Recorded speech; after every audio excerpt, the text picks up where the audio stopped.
पौधों की दुनिया भी ना वाकई कमाल की है, खासकर जब बात आती है कि वो अपना वंश कैसे आगे बढ़ाते हैं। आज हम एक ऐसे ही कह सकते हैं छोटे से लेकिन अविश्वसनीय रूप से महत्वपूर्ण हिस्से पर गहराई से बात करने वाले हैं। बीजांड, अंग्रेजी में ओव्यूल कहते हैं इसे। ये वो चीज है जिसके बिना मतलब बीज बन ही नहीं सकता। हाँ बिल्कुल, बीज का एकदम शुरुआती रूप। सही। और हमारे पास जो जानकारी है वो इस विषय की कई परतें खोलती है। ये कैसे बनता है, इसकी बनावट, इसमें कितनी तरह की किस्में हैं और पौधों के जीवन चक्र में इसका असल महत्व क्या है। तो आज का अपना मिशन है बीजांड की पूरी कहानी को समझना, उसकी संरचना, उसके काम और इसका अंडाशय यानी ओवरी और एक और शब्द है अंडाणु यानी ओवम, उनसे क्या लेना देना है। बिल्कुल, चलिए शुरू करते हैं। तो सबसे पहले एकदम बेसिक सवाल, ये बीजांड आखिर है क्या चीज? मतलब सीड प्लांट्स में पाई जाने वाली एक खास संरचना है। ये आमतौर पर फूल के अंडाशय यानी ओवरी उसके अंदर विकसित होती है। अंडाशय के अंदर? हाँ। और जब निषेचन होता है, फर्टिलाइजेशन, तो उसके बाद यही संरचना, यही बीजांड बीज में बदल जाता है, सीड बन जाता है। अच्छा। तो इसे पौधे के मादा प्रजनन तंत्र का, फीमेल रिप्रोडक्टिव सिस्टम का एक सेंट्रल हिस्सा कह सकते हैं, क्योंकि यहीं पर फीमेल रिप्रोडक्टिव सेल्स बनती हैं और सुरक्षित रहती हैं। संक्षेप में कहें तो ये बीज का प्रीकर्सर है, उसका शुरुआती रूप। ठीक है, तो ये अंडाशय के अंदर होता है। अब यहीं पर मुझे लगता है अक्सर लोग थोड़ा कंफ्यूज होते हैं, अंडाशय और बीजांड, इनमें मेन फर्क क्या है? हाँ, ये कंफ्यूजन होता है, समझना जरूरी है। देखिए, अंडाशय यानी ओवरी वो फूल का हिस्सा है जो फीमेल रिप्रोडक्टिव ऑर्गन का बेस बनाता है, और इसी अंडाशय के अंदर, ध्यान दीजिएगा, अंदर एक या कई बीजांड यानी ओव्यूल्स होते हैं। ओके, अंडाशय के अंदर बीजांड। बिल्कुल। अब यहाँ आता है इंटरेस्टिंग पार्ट। जब फर्टिलाइजेशन हो जाता है तो पूरा का पूरा अंडाशय वो पककर फल बन जाता है, फ्रूट, और उसके अंदर जो बीजांड थे वो विकसित होकर बीज बन जाते हैं, सीड्स। अरे वाह! तो मतलब जब हम कोई फल खा रहे होते हैं, मान लीजिए आम या सेब, तो हम असल में पौधे का पका हुआ अंडाशय खा रहे हैं और उसके अंदर की गुठली या बीज वो बीजांड से बने हैं। आपने बिल्कुल सही पकड़ा। जानकारी में दिए उदाहरण भी यही बताते हैं। जैसे एवोकाडो को देखिए, उसमें एक अंडाशय में आमतौर पर एक ही बड़ा बीजांड होता है, बस एक, इसलिए फल में हमें एक ही गुठली मिलती है। हाँ, एक ही होती है। वहीं दूसरी तरफ कीवी फ्रूट है या टमाटर ले लीजिए, इनके एक अंडाशय के अंदर बहुत सारे छोटे छोटे बीजांड होते हैं, इसीलिए इनके फलों में हमें ढेरों बीज मिलते हैं। तो ये सीधा कनेक्शन है, अंडाशय से बना फल, बीजांड से बना बीज। ये तो एकदम क्रिस्टल क्लियर हो गया। अंडाशय, फल, बीजांड, बीज। अच्छा, और ये बीजांड होते कहाँ हैं? आपने कहा अंडाशय के अंदर, पर क्या सभी पौधों में ऐसा ही होता है? कुछ फर्क भी है? ज्यादातर में तो अंडाशय के अंदर ही, पर थोड़ा सा फर्क है। देखिए, दो मुख्य तरह के पौधे हैं। एक है आवृत बीजी यानी एंजियोस्पर्म्स, मतलब फूल वाले पौधे। इनमें बीजांड अंडाशय के अंदर सुरक्षित रहते हैं। अच्छा। ये अंडाशय जो है वो फूल के फीमेल पार्ट, जिसे कापेल या स्त्री केसर कहते हैं, उसका हिस्सा होता है, पूरी तरह से प्रोटेक्टेड। लेकिन जो दूसरे हैं अनावृत बीजी यानी जिम्नोस्पर्म्स। जिम्नोस्पर्म्स जैसे चीड़ वगैरह? हाँ बिल्कुल, जैसे चीड़, देवदार के पेड़, इनमें अंडाशय होता ही नहीं है, तो इनके बीजांड नग्न होते हैं, नेकेड, मतलब वो किसी अंडाशय में बंद नहीं होते, बल्कि सीधे मादा शंकुओं, फीमेल कोन्स जो होते हैं, उनकी सतह पर लगे होते हैं। ओह अच्छा, तो वो खुले में होते हैं एक तरह से? हाँ, शंकुओं पर। यही एक और तकनीकी बात है, बीजांड को मेगास्पोरेंजियम भी कहते हैं, क्योंकि इसी के अंदर मेगास्पोर बनते हैं, जिनसे फीमेल गैमेटोफाइट बनता है। समझ गया। तो फूल वाले पौधों में बीजांड को ज्यादा सुरक्षा मिलती है। खैर, अब जरा इसकी बनावट को, स्ट्रक्चर को थोड़ा करीब से देखते हैं। सुनने में तो ये बहुत छोटा लगता है, पर लगता है इसकी संरचना काफी जटिल होगी। हाँ, है तो छोटा, पर एक बीजांड के अंदर काफी कुछ होता है। चलिए इसके मुख्य हिस्सों को एक एक करके समझते हैं। हाँ बताइए। सबसे पहले है फ्यूनिक्यूलस। आप इसे एक छोटी सी डंडी या नाल समझ सकते हैं। ये बीजांड को अंडाशय की दीवार पर एक जगह होती है, प्लेसेंटा, उससे जोड़ती है। इसी के जरिए पोषण, पानी सब बीजांड तक पहुंचता है। ओके, प्लेसेंटा से जोड़ने वाली डंडी। हाँ, और जहां ये डंडी बीजांड से जुड़ती है, उस पॉइंट को हिलम कहते हैं, जब बीज बन जाता है तो उस पर भी ये हिलम का निशान अक्सर दिखता है। जैसे चने पर वो छोटा सा निशान होता है ना, वो हिलम ही है। अच्छा, हाँ, देखा है। फिर आती हैं सुरक्षा परतें। इन्हें कहते हैं इंटेग्यूमेंट। ये बीजांड के चारों ओर एक या दो, कभी कभी ज्यादा भी, लेकिन सामान्यतः एक या दो सुरक्षा वाले कवर होते हैं। यही परतें बाद में सख्त होकर बीज का बाहरी छिलका यानी सीड कोट बनाती हैं। अच्छा, तो यही इंटेग्यूमेंट बाद में बीज का कोट बन जाता है? बिल्कुल, यही वो छिलका है जो हम कई बीजों पर देखते हैं, जैसे चने या राजमा पर। बिल्कुल, यही वो छिलका है। ये सुरक्षा के लिए बहुत बहुत जरूरी है। अब ये इंटेग्यूमेंट जो हैं, ये पूरी तरह से बंद नहीं होते। ऊपर की तरफ या साइड में एक छोटा सा छेद या रास्ता होता है, उसे माइक्रोपाइल कहते हैं। माइक्रोपाइल ये क्यों होता है? ये बहुत जरूरी है क्योंकि जब फर्टिलाइजेशन का टाइम आता है तो पराग नली यानी पोलन ट्यूब इसी रास्ते से अंदर घुसती है और अपने साथ नर युग्मक यानी स्पर्म सेल्स लाती है मादा युग्मक तक पहुंचाने के लिए। ओहो, तो ये पोलन ट्यूब के लिए एंट्री गेट है एक तरह से। और अंदर क्या होता है इसके इंटेग्यूमेंट के अंदर? इंटेग्यूमेंट के अंदर का जो मुख्य सेंट्रल हिस्सा है वो है न्यूसेलस। न्यूसेलस ये पोषक ऊतकों का, न्यूट्रिटिव टिश्यू का एक समूह है। बीजांड का एकदम केंद्रीय भाग। इसी न्यूसेलस के अंदर एक खास सेल होती है, megaspore mother cell. Megaspore mother cell. हाँ, इसमें होता है अर्धसूत्री विभाजन, मियोसिस। इससे 4 अगुणित हैप्लॉइड मेगास्पोर बनते हैं। लेकिन आमतौर पर इनमें से केवल एक ही एक्टिव रहता है, बाकी 3 नष्ट हो जाते हैं। अच्छा, 4 में से एक ही बचता है। और वो एक एक्टिव मेगास्पोर, इसका क्या होता है? वो ही एक्टिव मेगास्पोर फिर विकसित होता है और बनाता है मादा गैमेटोफाइट, फीमेल गैमेटोफाइट। इसे भ्रूण कोश, एम्ब्रियो सैक भी कहते हैं। ये एक थैली जैसी मल्टी सेल्यूलर संरचना होती है और इसी के अंदर होती है सबसे महत्वपूर्ण कोशिका, अंड कोशिका यानी एग सेल, यानी फीमेल गैमेट। हाँ, यहीं पर फर्टिलाइजेशन होता है। जब मेल गैमीट आकर इस एग सेल से मिलता है तो जाइगोट बनता है और यही जाइगोट आगे चलकर भ्रूण यानी एम्ब्रियो में विकसित होता है। वाह, तो मतलब भ्रूण कोश के अंदर ही वो नन्हा सा पौधा छुपा होता है भविष्य का।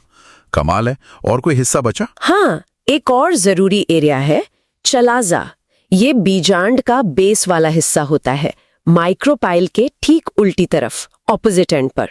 ये वो जगह है जहां से फ्यूनिकुलस, इंटेग्यूमेंट और न्यूसेलस ये सब आपस में जुड़ते हैं और मुख्य रूप से पोषण यहीं से बीजांड में एंट्री लेता है। समझ गया। सच में एक नन्ही सी संरचना में कितनी सारी महत्वपूर्ण चीजें पैक्ड हैं। जुड़ाव के लिए फ्यूनिकुलस और हिलम, सुरक्षा के लिए इंटेग्यूमेंट, एंट्री गेट माइक्रोपाइल, पोषण और विकास के लिए न्यूसेलस और अगली पीढ़ी की नींव यानी भ्रूणकोश। सब कुछ एकदम व्यवस्थित। बिल्कुल, हर हिस्से का अपना एक तय और बहुत महत्वपूर्ण काम है। अब एक और दिलचस्प सवाल दिमाग में आ रहा है, क्या ये सारे बीजांड एक जैसे ही दिखते हैं या इनमें भी कुछ किस्में, कुछ प्रकार होते हैं? काफी वैरायटी पाई जाती है और ये वैरायटी मुख्य रूप से उनके ओरिएंटेशन के आधार पर देखी जाती है। मतलब वो बीजांड द्वार और हिलम के मुकाबले कैसे स्थित हैं, उनका झुकाव कैसा है। ओरिएंटेशन के आधार पर? अच्छा, हाँ। जानकारी के अनुसार इसके आधार पर मुख्य रूप से 6 प्रकार माने जाते हैं। हम कुछ प्रमुख प्रकारों पर फोकस करते हैं जो उनकी कहानी बताते हैं। ठीक है। एक है ऑर्थोट्रोपस। इसे सबसे सीधा, स्ट्रेट और शायद सबसे पुराना प्रिमिटिव टाइप माना जाता है। इसमें क्या होता है कि माइक्रोपाइल, चलाजा और फ्यूनिकल ये तीनों एक सीधी खड़ी रेखा में होते हैं। माइक्रोपाइल सबसे ऊपर, ये कुछ पुराने पौधों में मिलता है। एकदम सीधा, ठीक है। फिर आता है एनाट्रोपिस। ये वाला सबसे कॉमन है, खासकर फूल वाले पौधों, एंजियोस्पर्म्स में। इसमें बीजांड पूरी तरह से 180 डिग्री घूम जाता है। हाँ, 180 डिग्री? पूरा उल्टा? हाँ, बिल्कुल उल्टा। नतीजा ये होता है कि माइक्रोपाइल नीचे की ओर आ जाता है और फ्यूनिकल के साथ हिलम के बहुत पास स्थित होता है, जैसे कोई चीज उल्टी लटकी हो। कमाल है, पूरा उल्टा घूम गया। इसका कोई खास कारण होगा, ये ऐसी तो नहीं घूम गया होगा? हाँ, यहीं पर बात दिलचस्प हो जाती है। माना जाता है कि ये सिर्फ आकार का मामला नहीं है, ये एक विकासात्मक अनुकूलन है, एक एवोल्यूशनरी अडेप्टेशन। अडेप्टेशन किस चीज के लिए? देखिए, इस तरह का ओरिएंटेशन, खासकर एनाट्रोपस वाला जो सबसे आम है, वो अंदर विकसित हो रहे भ्रूण को कई तरह से सुरक्षा देता है, प्रोटेक्शन। जैसे माइक्रोपाइल का नीचे की ओर होना उसे अंडाशय के बेस के पास रखता है। वहां वो बाहरी खतरों से, शायद कीड़े मकोड़ों से या सूखने से बेहतर तरीके से बच सकता है। अच्छा, सेफ्टी के लिए? हाँ, और कुछ वैज्ञानिकों का ये भी मानना है कि इससे पराग नली के लिए भ्रूण कोश तक पहुंचने का रास्ता भी शायद छोटा और सीधा हो जाता है, फर्टिलाइजेशन आसान हो जाता है। ये भी हो सकता। इनके अलावा भी प्रकार हैं, जैसे एक है कैम्पाइलोट्रोपस। इसमें बीजांड का शरीर थोड़ा मुड़ा हुआ होता है, जैसे केले का शेप हो, या हेमी एनाट्रोपस, जिसमें ये फ्यूनिकल से लगभग 90 डिग्री पर मुड़ा होता है। ये सारी विविधता दिखाती है कि कैसे अलग अलग पौधों ने अपने पर्यावरण और अपनी प्रजनन की जरूरतों के हिसाब से अपनी संरचनाओं को ढाला है, मॉडिफाई किया है। तो ये सिर्फ अलग अलग डिजाइन नहीं है, बल्कि ये विकास की कहानी कह रहे हैं कि कैसे पौधों ने अपने सबसे कीमती हिस्से, मतलब होने वाले बीज को बचाने के लिए और इसे सफलतापूर्वक फर्टिलाइज कराने के लिए लाखों सालों में अलग अलग तरीके, अलग अलग रणनीतियां अपनाई। ये वाकई सोचने वाली बात है। बिल्कुल, ये एवोल्यूशन इन एक्शन है एक तरह से। चलिए, अब तक हमने बीजांड की संरचना और प्रकारों को काफी अच्छे से समझा। अब अगर हम इसके कामों को, इसके फंक्शंस को संक्षेप में बताना चाहें तो इसके मुख्य काम क्या होंगे? हम करते हैं ये अंदर की नाजुक अंड कोशिका को, और बाद में जब भ्रूण बनता है तो उसे भी फिजिकल डैमेज से, सूखने से और बीमारी फैलाने वाले रोगाणुओं, पैथोजन से बचाते हैं।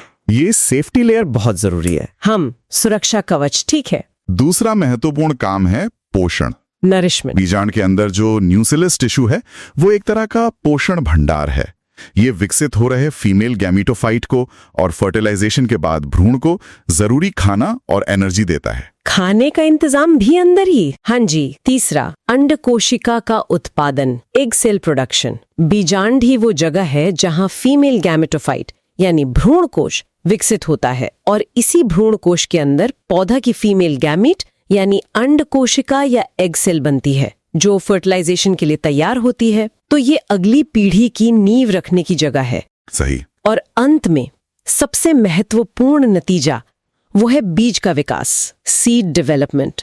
जब फर्टिलाइजेशन हो जाता है तो पूरा का पूरा बीजांड एक जादुई बदलाव से गुजरता है और बीज में बदल जाता है। पूरा बीजांडी बीज बन जाता है। हाँ, इंटेग्यूमेंट बीज का छिलका बन जाते हैं। फर्टिलाइज्ड एग सेल भ्रूण में बदल जाती है, जो भविष्य का पौधा है। और कई पौधों में भ्रूण कोश के अंदर ही एक और पोषक टिश्यू बनता है, जिसे एंडोस्पर्म कहते हैं। ये एंडोस्पर्म बीज के अंकुरण, जर्मिनेशन के समय भ्रूण को पोषण देता है। और न्यूसेलस वो या तो पोषण देता रहता है या फिर पूरी तरह इस्तेमाल हो जाता है। बिल्कुल। सुरक्षा कवच, पोषण भंडार, जनन कोशिका का घर और आखिर में खुद बीज में बदल जाना, ये चारों काम मिलकर ही तो पौधे के वंश को आगे बढ़ाते हैं। एग्जैक्टली। अब एक और शब्द है जिस पर अक्सर थोड़ा कंफ्यूजन रहता है, ओवम या अंडाणु। क्या ये बीजांड के ही दूसरा नाम है या कुछ और है? ये एक बहुत कॉमन कंफ्यूजन है, सही कहा आपने। लेकिन इन दोनों में साफ फर्क है, और ये फर्क समझना जरूरी है। देखिए, जैसा कि हमारी जानकारी भी बताती है, ओव्यूल शब्द सिर्फ और सिर्फ पौधों यानी प्लांट्स के लिए इस्तेमाल होता है। सिर्फ पौधों के लिए? हाँ, ओव्यूल एक पूरी संरचना है, एक मल्टी सेलुलर स्ट्रक्चर है, जिसके अंदर फीमेल गैमेट यानी एग सेल होती है, और ये पूरी संरचना फर्टिलाइजेशन के बाद बीज बनाती है। ठीक है, एक संरचना। हाँ, वहीं दूसरी तरफ ओवम या अंडाणु, ये शब्द जंतुओं यानी एनिमल्स के लिए है, इंसानों समेत। ये जंतुओं की फीमेल रिप्रोडक्टिव सेल है, जिसे हम आमतौर पर एग सेल भी कहते हैं। ये एक अकेली कोशिका है, सिंगल सेल, और ये खुद ही फीमेल गैमीट है। अच्छा, तो ओव्यूल पौधे में एक पूरी फैक्ट्री है बीज बनाने की, और ओवम जंतु में सिर्फ एक कोशिका, एग सेल। बिल्कुल सही कहा आपने, एकदम परफेक्ट एनालॉजी। मानव ओवम या अंडाणु वो अंडाशय यानी ओवरीज में बनता है। ये साइज में हमारे शरीर की सबसे बड़ी कोशिकाओं में से एक माना जाता है, लेकिन फिर भी इसका डायमीटर सिर्फ करीब 0.1 मिलीमीटर होता है, सुई की नोक जितना। इतना छोटा? हाँ, ओव्यूलेशन के टाइम ये ओवरी से बाहर निकलता है। अगर इसे कोई स्पर्म सेल फर्टिलाइज कर दे तो ये डिवाइड होकर एम्ब्रियो और फिर फीटस में डेवलप हो सकता है। और अगर फर्टिलाइजेशन नहीं होता तो ये सेल नष्ट हो जाती है और मेंस्ट्रुएशन के दौरान शरीर से बाहर निकल जाती है। तो ये फिर बहुत क्लियर हो गया। ओव्यूल पौधा, मल्टीसेल्यूलर बीज बनाने वाली संरचना, ओवम जंतु, सिंगल सेल फीमेल गैमेट जो फर्टिलाइज होके एम्ब्रियो बना सकती है। ये स्पष्टीकरण बहुत मददगार है। हाँ, ये कंफ्यूजन दूर होना जरूरी था। अब एक आखिरी सवाल की तरफ बढ़ते हैं। क्या इन बीजांडों का सिर्फ पौधों में नेचुरली ही महत्व है या इनका लैब में भी कोई इस्तेमाल होता है, शायद कुछ कल्चर वगैरह करने में? हाँ, बिल्कुल होता है। ओव्यूल कल्चर या बीजांड संवर्धन ये प्लांट टिश्यू कल्चर की एक बहुत ही उपयोगी तकनीक है। इसमें करते क्या है कि अपरिपक्व या निषेचित बीजांडों को बड़ी सावधानी से उनके अंडाशय से निकालते हैं। फिर उन्हें पूरी तरह से स्टेराइल कंडीशंस में, मतलब रोगाणु मुक्त माहौल में एक खास तरह के पोषक घोल या मीडियम पर उगाते हैं। लैब में उगाते हैं बीजांड को? हाँ, बिल्कुल। और इस तकनीक के कई बड़े महत्वपूर्ण इस्तेमाल हैं, जैसा कि हमारी जानकारी में भी बताया गया है। जैसे कि? एक तो है भ्रूण बचाव, एम्ब्रियो रेस्क्यू। कभी कभी क्या होता है, जब दो अलग अलग प्रजातियों या किस्मों के बीच क्रॉस कराते हैं हाइब्रिड बनाने के लिए, तो फर्टिलाइजेशन तो हो जाता है, पर जो एम्ब्रियो बनता है वो ठीक से डेवलप नहीं हो पाता या बीज बनने से पहले ही मर जाता है। अच्छा, हाइब्रिड बन नहीं पाता। हाँ, तो ऐसे केस में उस अधूरे या कमजोर भ्रूण वाले बीजांड को निकालकर कल्चर में उगाते हैं, उसे बचा लेते हैं। इससे हमें वो हाइब्रिड पौधा मिल जाता है जो शायद नॉर्मली नहीं मिल पाता। कमाल है। और दूसरा है अगुणित पौधों का उत्पादन, हैप्लॉइड प्लांट प्रोडक्शन। ये बहुत ही इंटरेस्टिंग है। इसमें अनिषेचित अनफर्टिलाइज्ड बीजांडों को कल्चर करके उनसे हैप्लॉइड पौधे उगाए जाते हैं, मतलब ऐसे पौधे जिनमें क्रोमोसोम का सिर्फ एक ही सेट होता है।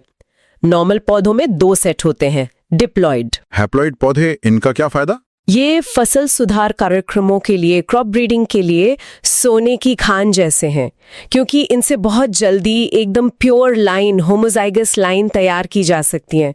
इससे नई किस्में बनाने में जो सालों लगते थे वो टाइम बहुत कम हो जाता है। अच्छा, ब्रीडिंग में मदद मिलती है। बिल्कुल। तीसरा, अंतर प्रजातीय संकरण बाधाओं को दूर करना, ओवरकमिंग इंटरस्पेसिफिक हाइब्रिडाइजेशन बैरियर्स। जैसा मैंने भ्रूण बचाव में बताया, ये तकनीक उन मुश्किलों को पार करने में मदद करती हैं जो अक्सर 2 अलग प्रजातियों के बीच सफल क्रॉस को रोकती हैं। इससे साइंटिस्ट अलग अलग प्रजातियों के अच्छे गुणों को एक ही पौधे में ला सकते हैं। और चौथा, क्रायोप्रिजर्वेशन। बीजांडों को बहुत ही कम तापमान पर, जैसे लिक्विड नाइट्रोजन में -196 डिग्री सेल्सियस पर जमाकर लंबे समय तक स्टोर किया जा सकता है। इसे क्रायोप्रिजर्वेशन कहते हैं। ये पौधों की जेनेटिक डाइवर्सिटी, जिसे जर्म प्लाज्म कहते हैं, उसे भविष्य के लिए बचाने का एक तरीका है, खासकर उन प्रजातियों के लिए जिनके बीज आसानी से स्टोर नहीं होते। वाह, ये तो कमाल है। मतलब लैब में बीजांडों को उगाकर हम मुश्किल से बनने वाले हाइब्रिड बना सकते हैं, फसलें सुधार सकते हैं और पौधों की प्रजातियों को विलुप्त होने से बचाने में भी मदद कर सकते हैं। ये तो प्लांट साइंस और एग्रीकल्चर के लिए एक बहुत शक्तिशाली टूल लगता है। निश्चित रूप से ये एक बहुत प्रभावशाली तकनीक है। हालांकि ये भी है कि इसकी सफलता कई चीजों पर निर्भर करती है, जैसे कि किस पौधे की प्रजाति है, बीजांड को किस स्टेज पर निकाला गया, कल्चर मीडियम में क्या क्या डाला गया है, केमिकल्स, हार्मोन्स, और उसे कैसा तापमान और रोशनी दी गई है। इन सब को ऑप्टिमाइज करना पड़ता है अच्छे रिजल्ट्स के लिए। समझा। तो आज हमने बीजांड की दुनिया में वाकई एक गहरी डुबकी लगाई। हमने समझा कि ये क्या है, कैसे ये अंडाशय के अंदर सुरक्षित रहता है या फिर कोन्स पर नग्न होता है जिम्नोस्पर्म्स में। हमने इसकी जटिल संरचना को परत दर परत खोला। फ्यूनिकुलस से लेकर भ्रूण कोश तक। हाँ, हमने ये भी देखा कि कैसे इनके अलग अलग ओरिएंटेशंस, जैसे वो सीधा ऑर्थोट्रोपस या उल्टा एनाट्रोपस, ये सिर्फ आकार नहीं है बल्कि विकास के दौरान हुए एडेप्टेशंस हैं। बिल्कुल। और हमने इसके जरूरी काम भी समझे, सुरक्षा देना, पोषण देना, अंड कोशिका बनाना और सबसे महत्वपूर्ण, बीज में बदल जाना। साथ ही हमने ओव्यूल जो पौधों में होता है और ओवम जो जंतुओं में होता है, उसके बीच के फर्क को भी एकदम साफ किया। और आखिर में ये बीजांड संवर्धन जैसी आधुनिक तकनीक के बारे में भी जाना, कि कैसे विज्ञान इससे नई संभावनाओं के दरवाजे खोल रहा है।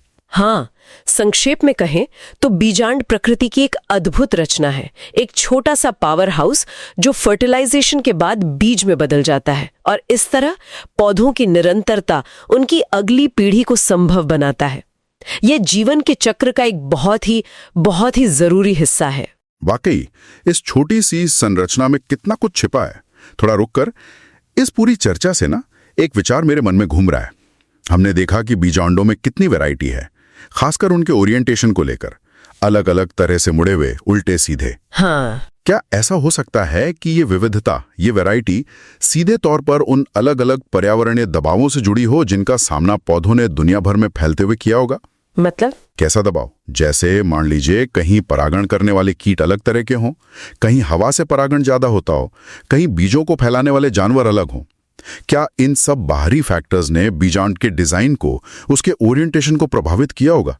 क्या ये विविधता ही उन चाबियों में से एक है जिसने खासकर फूल वाले पौधों को, एंजियोस्पर्म्स को, पृथ्वी पर इतनी अलग अलग जगहों पर इतने कामयाब तरीके से बसने में मदद की? ये एक बहुत दिलचस्प सोचने का एंगल है ना?